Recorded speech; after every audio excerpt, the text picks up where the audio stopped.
rápidamente digo, creo que van a estar, viste que hay toda en el Hotel Riviera, me parece que es todos unos, semana tras semana hay distintos grupos de jazz. Tengo entendido, ¿eh? Bueno, Lady Sí, Gaga está cumpliendo hoy 40 años, esta mira, cantante neoyorquina, sí, aquí con el gran Tony Bennett, que por claro. supuesto vivía en Nueva York también, y que Le, grabaron 2 discos le juntos, vamos a ¿no? preguntar, yo no lo sé, mirá que hace años que charlamos con Juan Carlos Chat, que siempre es un placer, un honor inmenso, y ahora les cuento por qué lo trajimos nuevamente esta semana para charlar con nosotros. No sé si hace música, no lo recuerdo. Bueno, el doctor Juan Carlos Chat, que es cirujano cardíaco, profesor de ciencias quirúrgicas de la Universidad de París. Bueno, un día lo invitaron, ¿no?, a conocer la ESMA y fue declarado como uno de nuestros médicos científicos prescindible, o sea, que con él no era necesario. Se salvó, se salvó. Hola Juan Carlos, ¿cómo estás? Buenos días. Buenos días, yo también, buen día con sol. Acá no, acá llueve. Bueno, también el planeta tiene que distribuir el agua como corresponde, está Claro que bien. sí. Bueno, una nota hermosísima, hermosísima de esas que uno lee y degusta, no por que el contenido que es duro, escrita por Héctor D'Amico, ¿no? A propósito del 24 de marzo, con esta historia tuya de este argentino prescindible que un día tuviste que visitar y no porque quisieras el ESMA, casi inauguralmente, ¿verdad, Juan Carlos? Y sí, porque yo no me esperaba que pasara eso, había pasado pocas semanas del golpe Mm. y yo pensaba que si realmente tenían dudas sobre cierta gente, qué actividades teníamos en el hospital, tendrían que preguntarlo, que me iban a citar, algo más normal, ¿no? O venir a averiguar, porque yo era presidente de la Asociación de Médicos Residentes del Hospital de Clínica. Ujú. Así ¿Cuánto que la tiempo sorpresa fue estuviste, que Juan Carlos, allí en esa eh, tragedia? un mes, Un un mes. mes. Ajá. Yo tuve la suerte de poder salir Sí. mm, de manera irreversible, Ujú. pero tenían, realmente podría haber pasado cualquier cosa. Realmente yo veía que la vida estaba prendida de un hilo para la gente que interrogaba. Yo no veía porque estuve encapuchado un mes. Ujú. Me taparon los ojos con una venda y encima me pusieron una especie de bonete de género, así que me costaba mirar, había pequeños rayos Ujú. día o de noche, si no yo no quería perder la noción del tiempo, Claro, claro. porque no sabía cuántos días empezaban a pasar y todo eso, y Ujú. bueno, yo regresé a la época, ya te digo, de la Edad Media, donde encerraban esas prisiones, Sí. digamos, horribles y torturas, así que era muy inimaginable que en el siglo XIX, estábamos en el siglo XX, ahora es Ujú. XXI, que Ujú. pasara todo eso realmente, ¿no? Fue Claro. una tragedia realmente ¿Percibiste que peor, había peor, más era gente imposible. al lado tuyo, Juan Carlos? Sí, sí, sí, sí, porque yo estaba en una especie de depósito, me llevaron al último piso, que tenía una especie de techo así de a dos aguas y estaban la parte de metal y entonces a mí me ataron al principio con alambre, las manos hacia atrás y los tobillos también, y después me pusieron una esposa y enganchado a alguna de esos soportes para que yo no pudiera moverme, Ujú. salir del lugar que estaba, ni arrastrándome.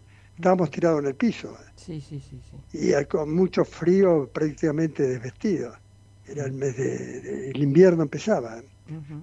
Y Ujú. después, bueno, todo lo otro. Y había gente que sí, que empezaban no dejaban dormir, realmente no dejaban descansar a nadie. Iban caminando y de golpe alguien que si estábamos a cierta distancia, no podíamos hablar con nadie porque apenas alguna palabra, 2, 3, 4 metros más o menos. Mm.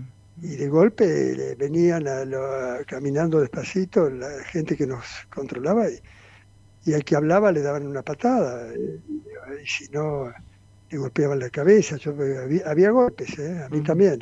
Ujú, ujú. A mí Además también. de las torturas habituales, lamentablemente, ¿no?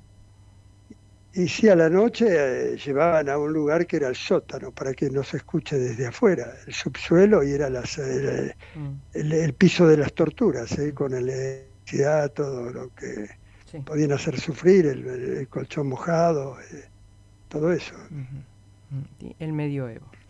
Juan Carlos, a la distancia, 50 años de aquello. Bueno, mucha gente lo sabe, otros no. Vos no te fuiste rápidamente por esto, sino que, bueno, fue una decisión tuya, ganaste un concurso, entiendo yo, una beca, eso después vos nos contás. Pero lo primero, a 50 años de ese horror, que a veces hay gente que todavía duda, ¿no? ¿Qué les podés decir? Yo pienso que realmente la justicia tiene que existir. La justicia no es hacer, digamos, hacer sufrir a la gente, maltratar, torturar, no es justicia. Es lo contrario de la justicia. Los que están ilegales son la gente que aplica esos procedimientos sin ninguna acusación, sin ninguna, no se sabía quiénes eran esa gente, nadie se identificó, yo no sabía dónde estaba. Realmente ilegal, imposible. Yo no me imaginé que podía ser ese lugar porque había una escuela al lado que yo conocía, que hacía formación, entonces había un cierto tránsito también. Me imaginé que podría ser esa zona, pero nunca tuve la seguridad total que estaba en el ESMA. Ujú. Así que no sé quiénes eran esa gente, qué es lo que querían, de qué se me acusaba, y después empezaron a preguntarme, algunas noches me empezaron a llevar al centro ahí de donde apretaban más y me decían, ¿qué hiciste vos? Y yo, no, pero ustedes deben saber, yo le conté, era presidente electo por mis compañeros, porque yo vivía en el hospital como era de Rosario, el Clínicas era en esa época nuevo, yo fui la primera promoción Ujú. del Hospital San Martín. Sí. Y entonces me preguntaban a mí, ¿por qué yo estaba ahí? Le digo, vos, le digo, no, yo hice lo que yo tenía que hacer para que el hospital estuviera mejor, se atendiera día y noche, la parte médica funcionara bien, nosotros pudiéramos aprender. Defendíamos lo que una cosa tipo gremial, defendía Ujú. para que estemos, que se cumplan los objetivos del centro de trabajo y de nosotros, con la formación para nosotros, que éramos, digamos, jóvenes médicos que estaban haciendo una especialidad. Ujú. Todo, yo no tenía nada de que yo mismo criticarme, autocrítica de nada, porque todo era realmente transparente entre nosotros. Y bueno, pero había gente que pensaba que esa, digamos, cooperación, ¿no?, entre organización sindical, pero no para hacer huelgas. Absolutamente nunca se nos hubiera ocurrido hacer huelga y dejar a los pacientes que estaban internados sin atención médica, o los programas de cirugía, de tratamientos de enfermedades, que se haga una huelga de salud. Así que en ningún momento, al contrario, nunca presentábamos como mociones eso. Y lo que sí pedíamos, que se escuche nuestra opinión como jóvenes también, que vivíamos muchos ahí, que conocíamos bien la manera de que pudiera funcionar bien, organizado, y realmente para tanto para nuestra formación, pero también la gente, los pacientes, ¿eh? Ujú. Y bueno, todo eso realmente es salud. Yo hice cuando llegué a Francia después que yo no me exilé, yo vine voluntariamente Sí. porque tenía una beca después. Ujú. Pero cuando llegué a Francia hice lo mismo, que mis ideales eran lo mismo: la salud gratuita, universal, para Mm. todo el que necesitara, sin discriminaciones, y hice lo mismo, y acá me dieron la Legión de Honor por Sí. hacer lo mismo. Y en Argentina me quisieron matar. Juan Carlos, tu papá médico, mira, justo nos escribe una oyente, Sonia, que justo que lo recuerda, ¿no? A tu papá, creo que tu papá médico tuvo un rol importantísimo, ¿no? Para lograr esa liberación tuya. Sí, sí, porque se animó, es decir, le dijeron mis compañeros que no me, porque a mí yo desaparecí. Sí. Yo alcancé a poner en un papelito, yo no vivía ya en el hospital, ya había quitado el hospital, el pabellón de médicos residentes, porque ya había terminado la residencia, y ya había empezado a hacer, yo había creado en ese momento el curso de instrumentadoras quirúrgicas que no existían en el hospital escuela, Mira. existía en la Municipalidad de Buenos Aires, entonces yo creé y estaba con la primera promoción de instrumentadoras, que era el lugar ideal porque era un hospital universitario para que aprendieran, estaba en Ujú. eso.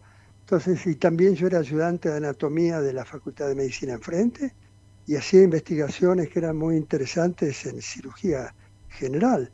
Así que tenía una gran actividad. En el hospital teníamos un laboratorio de cirugía experimental, así que yo era muy activo en esa parte ya que era, digamos, he aprendido en mi residencia.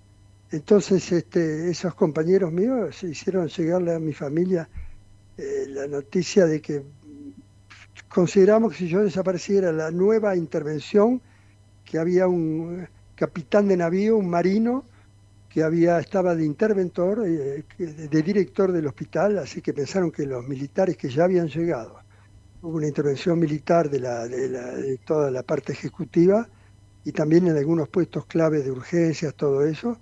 Y entonces dijeron, díganle, ¿viste? Pensamos que si alguien puede saber dónde estaba yo, tenía que ser la director de la dirección del hospital. Vino desde Rosario. Eh, Juan Carlos. Juan Carlos. Me parece que se interrumpió la comunicación. Juan Hola. Carlos, ¿nos escuchás? ¿Hola? Ahí Sí, está. ahí estamos. Sí, decías Sí, sí, que tu papá llegó desde Rosario y aquí y le pidió explicaciones al titular del hospital. Mm, Me parece que está entrando otra llamada. O ah, mala señal o está entrando otra llamada y qué interrumpe lástima. Bueno, la comunicación. vamos a ver si podemos retornar. Estamos hablando con el doctor Juan Carlos Chat, me quedo con esto último que dijo Juan Carlos, ¿no? Aquí querían que termine mi vida y en Francia me dieron la Legión de Honor. Juan Carlos, ¿estás allí? sí, sí. Bueno, nos contabas de tu papá, que llegó a verlo, creo que al director del hospital. Sí, del hospital y después también al director, el jefe de cirugía.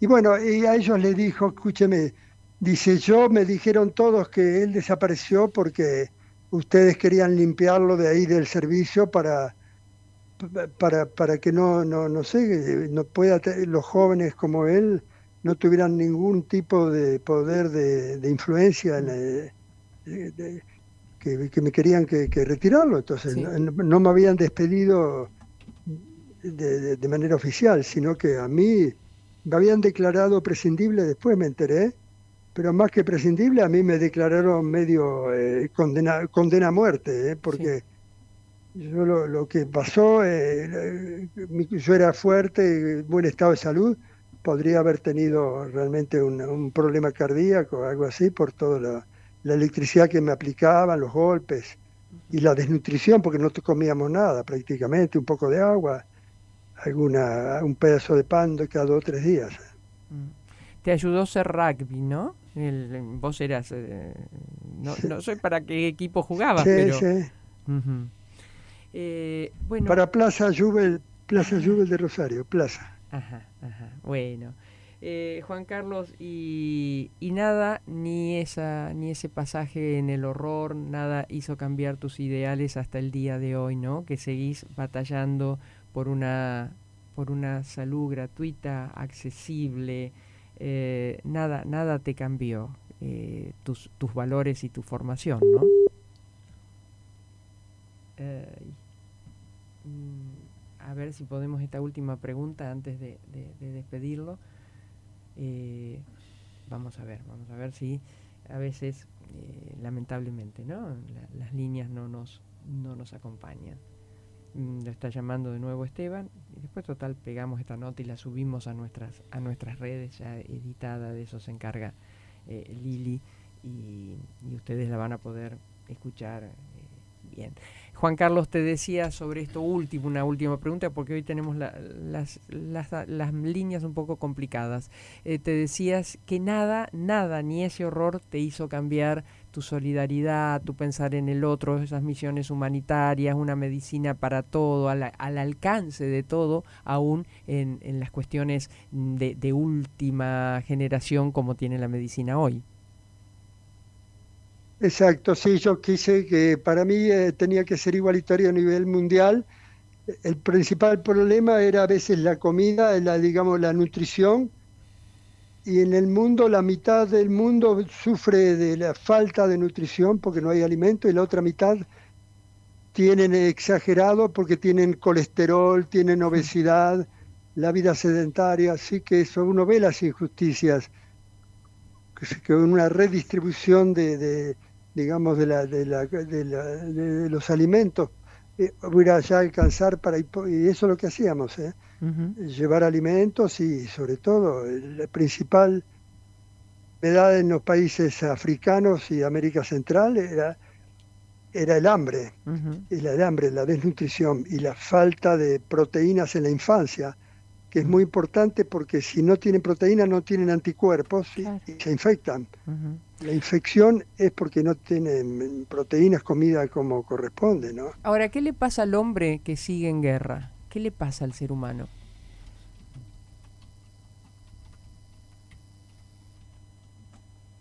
Juan Carlos se perdió. Bueno. ¿Sí? Te decía, ¿qué le pasa al hombre? Hola. Sí, hola, Juan Carlos. Te decía, ¿qué le pasa al hombre que no aprendió, que sigue en guerra? ¿Qué hombre? No entendí esa pregunta. ¿Qué le pasa al ser humano que seguimos en guerra? Hoy hay guerras por todos lados. Sí, bueno, el problema también, todo eso va a traer miseria, va a traer muertes, y realmente no hay nadie que tenga en este momento la posibilidad de las Naciones Unidas, todo eso, no se ve la influencia para que se pare, digamos, esa escalada violenta, ¿no? Por una Fíjense que el problema es del petróleo, y América del Sur tiene muchísimo petróleo, así que podría ser la oportunidad para que se equilibre un poco la distribución. Todas las costas atlánticas de Argentina, Brasil, offshore, todo eso, y también la parte montañosa tienen muy buena, tienen muchos productos para ser competitivos en este momento, así que no es que falte, sino que realmente se atacan al petróleo, a todo eso, y también a las poblaciones que estaban tranquilas. Se podría, sin necesidad de que estén en guerra, mejorar el nivel de la mujer, por ejemplo, en Irán. En Irán es terrible el sufrimiento porque no pueden estudiar, no pueden hablar, no pueden hacer nada la mujer. La misoginia es terrible en Irán. Juan Carlos, muchísimas gracias por toda esta carrera inmensa, por haber soportado las cosas que soportaste y haberte fortalecido en tus convicciones. Te mandamos un abrazo enorme, nuestros oyentes también, desde acá, desde Argentina, desde tu Rosario, desde tu pueblito natal, que está un poquitito más cerca de acá, ¿no? Un poquito más lejos, digamos, de Rosario. Así que muchísimas gracias. Bueno, gracias a ustedes por poder explicar lo que pasó y para que no se reproduzcan ese tipo de cosas en la humanidad. Ojalá así sea. Nunca más. Nunca más. Nunca más es vigente. Perdón, y si tenés un segundo más y no escuchás, ¿qué pasó en la Casa Argentina en Francia? ¿Sacaron el recordatorio, bajaron el recordatorio, el embajador del nunca más, digamos? Sí, eso fue hace ya que 3 semanas, porque vino un nuevo director, nombrado por el gobierno actual de Argentina, que es un abogado, y con una idea de que no debía mencionarse para nada ese tema en un lugar donde viven los estudiantes. Los estudiantes que están ahí formándose o los profesionales que vienen para perfeccionarse a Francia. Y entonces decidió arrancar las placas donde estaban un homenaje para los muertos y desaparecidos de ese año, y porque dijo que ese tema no tenía nada que ver con la vida de los jóvenes que se están formando. Así que hubo una reacción de la dirección de la ciudad universitaria, porque hay una casa argentina, pero la mayor parte de los países están tienen su casa, así que la dirección general repitió, tenían una copia, digamos, de cuál era, y volvió a colocar la misma placa, pero en la parte de la dirección, de los pasillos que no son argentinos, en la parte común, donde está la biblioteca y donde está todo el mundo. Así que Argentina, el pabellón argentino, en este momento completamente ningún recuerdo ni ningún homenaje al pasado. Gracias. Entonces lo mismo está ahora esperemos que todo esto, esta pesadilla algún día se termine, porque no sabemos cómo están seleccionando, a lo mejor gente que no les gusta la idea política o lo que sea, y que no los dejen venir a formarse a Francia, por ejemplo, porque lo hacen por concurso hasta ahora, pero si empiezan a seleccionar gente que son partidarios de la tendencia actual del gobierno argentino, que no quieren oposición, sería una injusticia, otra injusticia de nuevo, así para hacer, digamos, ese tipo de separación, ¿no? Gracias, Juan Carlos. Ahora sí, un beso enorme, ¿eh? Muchísimas gracias. Bueno, gracias a ustedes. Hay un poema maravilloso de Hamlet Lima Quintana sobre la gente necesaria, ¿no? Que por ahí decía que hay gente que con solo dar la mano rompe la soledad, pone la mesa, sirve el puchero, coloca las guirnaldas, que con solo empuñar una guitarra hace una sinfonía de entrecasa, ¿no? Bueno, hay gente necesaria. Creo que después lo musicalizó Quique Llopis, ¿no? Hay gente que con solo decir una palabra enciende la ilusión y los rosales, que con solo sonreír entre los ojos nos invita a viajar por otras zonas, nos hace recorrer toda la magia. Pues termina diciendo, y uno se va de novio con la vida, desterrando una muerte solitaria, pues sabe que a la vuelta de la esquina hay gente que es así, tan necesaria. Prometimos mejorar las calles de la ciudad y estamos cumpliendo. San Lorenzo, entre